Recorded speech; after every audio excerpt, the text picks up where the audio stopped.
Welcome back. In this video, we are going to implement a function called convert units, which allows us to convert from one unit to another, which is exactly what our unit converter should do. And it's basically going to maintain the logic or contain the logic of our application, which is quite simple because it really is just multiplying two values with each other. So I'm going to put this function inside of our unit converter composable, and I'm going to put it underneath where we have all of our variables here, are underneath our input value, because we need the input value there and the output value as well, because we want to override it. So let's go ahead and create this function, and you can see you can create functions inside of composables. Pretty interesting, right? So in other programming languages, you wouldn't put functions into functions too much, but yeah, in this one you can. So we have convert units. And what do we want to do? Well, we want to get the input value as a double. So therefore, we need to take this input value. So that means that whatever we have entered in here, and we need to convert that into a double.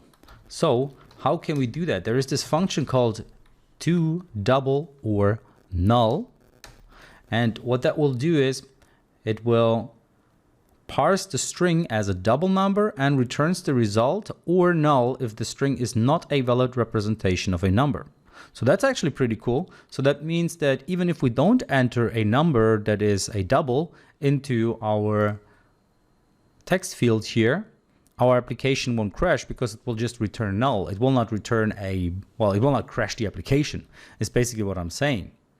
So what do we want to do here? Well, we're going to use something that is very powerful, very cool. I'm going to say $:0.0. Okay, so let's look at what is going on in this line. So I'm using this $:colon and then 0.0. So what this does is, or what this is called, so $:colon Elvis operator. Okay, this is the Elvis operator, which is like a smart, very short if statement.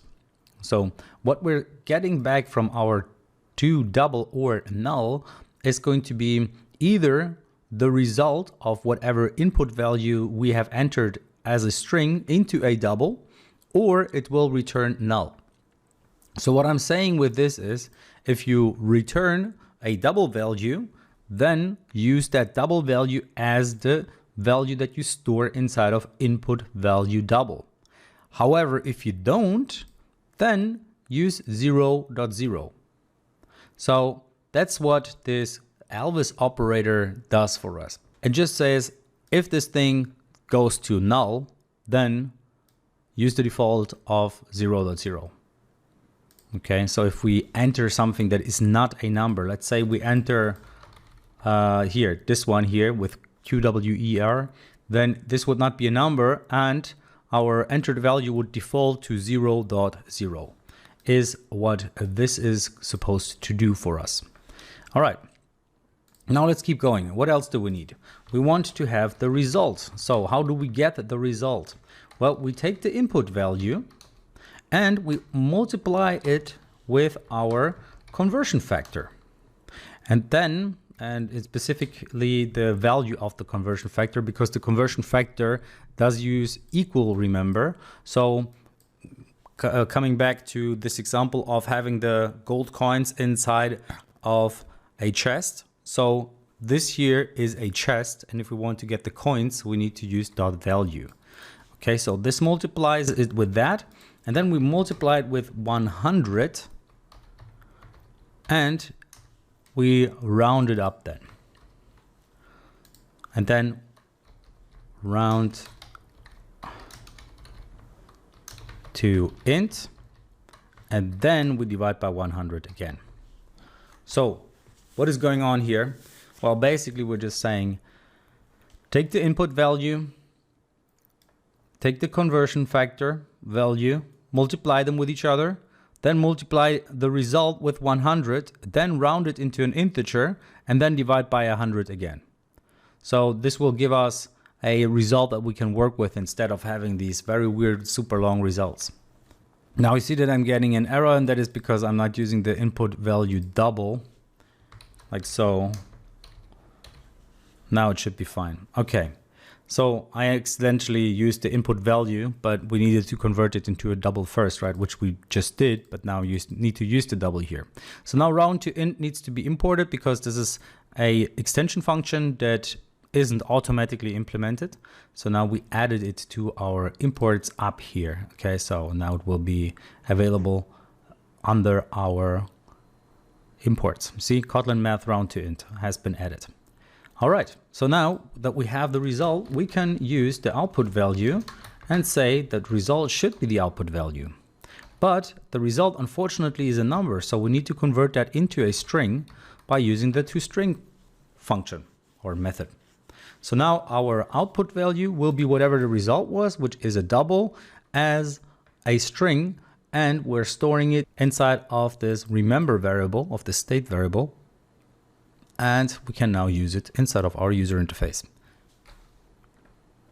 Now we need to change every single input value. So here inside of our drop-down menu, we need to change every single on-click. So we have I expand set to false. The conversion value for our centimeters one should be 0.01. For the input unit, it should be centimeters. And then we want to call the convert units function.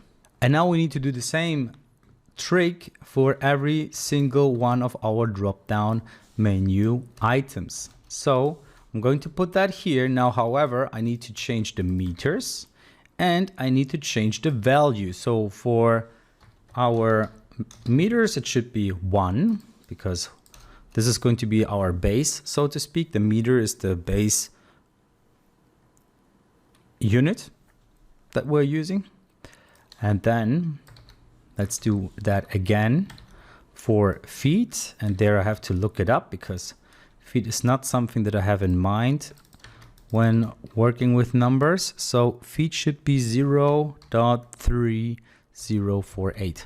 So a foot is 0.3048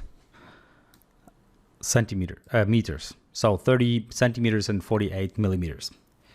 Okay, so, oh wait, 480 millimeters.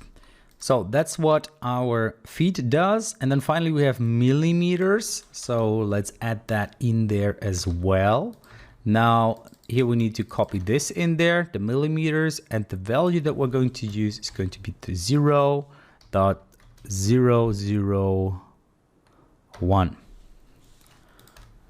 Okay, I accidentally also copied a closing bracket. So that's for our input. And I would say let's make a quick break here, or take a break here, because in the next video we're going to then take care of the output side of things and finally execute our application. So see you in the next video.